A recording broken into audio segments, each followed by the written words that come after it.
नमस्कार, भारत लाइव देख रहे हैं आप। आपकी उत्सुकता होगी कि आखिर 2 दिनों के समन्वय की बैठक में इंडिया गठबंधन ने क्या फैसला किया।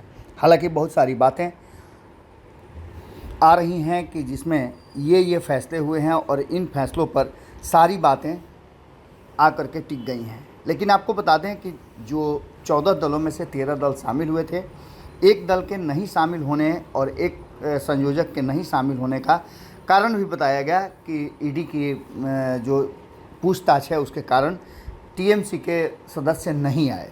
इन सारी बातों के साथ साथ सबसे बड़ी बात है कि इस बैठक में जो फैसले होने थे उन फैसलों में कई ऐसे फैसले हैं जो अभी भी इंतज़ार कर रहे हैं कि उनका कब सामना करना होगा और कब वो सामने आएगा। हालांकि आपको एक बहुत महत्वपूर्ण बात बताएं कि इस इंडिया गठबंधन की कोऑर्डिनेशन कमेटी की बैठक में जो चीज़ें सामने आई उनमें से बहुत सारी ऐसी बातें थी जो सामना करने से इसके सदस्य अभी भी डर रहे हैं कि कहीं ऐसा ना हो कि इसका सामना करने से क्या स्थितियां सामने आएंगी। हालांकि आपको बता दें कि इंडिया गठबंधन की नींव जो पड़ी थी उसके साथ ही ये भी कहा जाने लगा था कि कर्नाटक के जो परिणाम आए उस परिणाम ने उत्साहित किया है और आगे भी ऐसा हो सकता है, हम भारतीय जनता पार्टी को सत्ता से बेदखल कर सकते हैं। इसके बाद आपने देखा होगा कि हाल फिलहाल में ही जब उपचुनाव के परिणाम आए तो उसमें भी भारतीय जनता पार्टी को 7 में से 3 सीटें ही मिली और 4 सीटें जब इंडिया गठबंधन के में शामिल दल जीते तो उसके बाद भी उत्साह काफ़ी बढ़ा। लेकिन इसके साथ साथ सबसे बड़ा जो मुद्दा है वो सीट शेयरिंग का फॉर्मूला है। कोऑर्डिनेशन की मीटिंग में एजेंडा तो सेट था, लेकिन उन एजेंडों से इतर बात होती रही क्योंकि 1 दर्जन मुद्दों पर नीतीश वाला मुद्दा भारी रहा। नीतीश कुमार ने सीट शेयरिंग फार्मूले की बात की और इस बात को लेकर के अभी तक कोई फैसला नहीं हो सका है। लोकसभा के साथ साथ विधानसभा में भी किस तरह से कोऑर्डिनेशन बनाया जाए इस बात को लेकर के भी नीतीश कुमार ने प्रस्ताव रखा था। जबकि आपको याद होगा कि नीतीश कुमार बेंगलोर से गुस्से में आए थे और उनका कहना था कि गठबंधन का नाम इंडिया नहीं बल्कि यूपीए है, महागठबंधन है, तो वही क्यों नहीं। इस बात को लेकर के भी चर्चाएं हो रही हैं, लेकिन ये बातें तो अब पीछे रह गई हैं।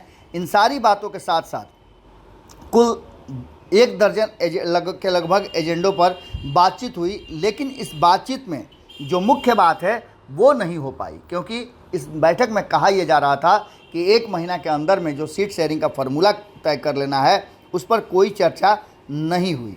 आपको बता दें इसके साथ साथ कई ऐसे दल हैं जिन दलों को लेकर के असमंजस की स्थिति है। जो बयान आ रहे हैं इंडिया गठबंधन के घटक दलों के साथ वो भी काफ़ी महत्वपूर्ण है। इसके साथ साथ पावर फाइटिंग जो है या शैडो फाइटिंग की बात कर लें जो गठबंधन दलों में है उसको लेकर के भी कई तरह की चर्चाएं चल रही हैं।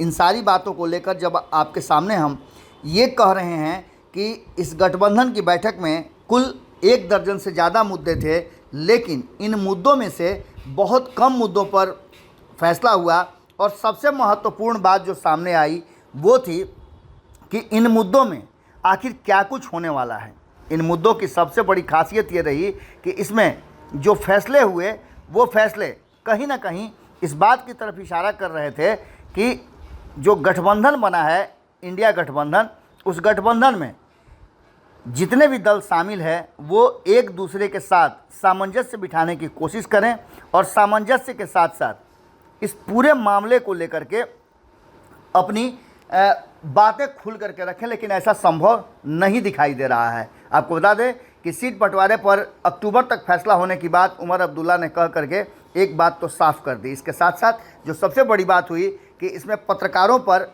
को बहिष्कार करने का और कुछ चैनलों को बहिष्कार करने की बात जो कही गई वो भी एक बड़ी बात थी। इसके साथ ही आपको बता दें कि जो सबसे अहम फैसला जिस पर काफ़ी फोकस किया जा रहा था वो था कि समन्वय समिति की बैठक में ये फैसला हुआ है कि भोपाल में इंडिया गठबंधन के दलों की पहली रैली की जाएगी। अब देखना दिलचस्प होगा कि क्या कुछ निकल करके सामने आता है। आपको हम बता रहे हैं कि आज हम आपको विशेष रूप से इन खबरों पर एक बड़ी जो फहरिस्त है वो लेकर के आएंगे। उस फहरिस्त में हम आपको बताने की कोशिश करेंगे कि जो 1 दर्जन से ज़्यादा मुद्दे हैं उन मुद्दों के क्या मायने हैं और उसके क्या क्या घाटा और नाफा हैं। जिसको लेकर के अब तक इंडिया गठबंधन उस पर हाथ डालना नहीं चाहता है। ऐसे 1 दर्जन मुद्दों को आज हम भीतर की बात में आपके सामने रखेंगे और कोशिश करेंगे उसे समझाने की, और आपकी राय भी जानना चाहेंगे कि आखिर इन मुद्दों पर चर्चा क्यों नहीं हुई, और अगर चर्चा हुई भी तो इस पर कॉन्क्रीट डिसीजन तक क्यों नहीं पहुंचा गया। जुड़े रहिए भारत लाइव के साथ। बहुत बहुत धन्यवाद। धीरे धीरे से मेरी जिंदगी में आना, धीरे धीरे से दिल को चुराना। नमस्कार, मैं अनुराधा पौडवाल 26 नवंबर को पैनोरामा स्टार सीजन 6 के कार्यक्रम में पूर्णिया बिहार आ रही हूँ। मुझे पैनोरामा ग्रुप के निर्देशक संजीव मिश्रा जी ने बुलाया है, तो हम सब मिलते हैं पैनोरामा ई होम्स में शाम 7 बजे। नमस्कार। अगर ये वीडियो पसंद आई और वह बिहार के राजनीति और बिहारियत से सरोकार रखेनी तो सब्सक्राइब बटन दबा के चैनल के सब्सक्राइब कर ली। ओजे एगो घंटी बा, ओकरा बटन दबा देला से कुल सटीक और मारक खबर रुआ मुफ्त में मिल जाई। अगर रुआ पत्रकारिता के हमनी के नया प्रयोग में सहयोग कर चाहतानी तो ज्वाइन बटन दबा दी। पेटीएम नंबर नोट कर ली 9386 816 700। धन्यवाद।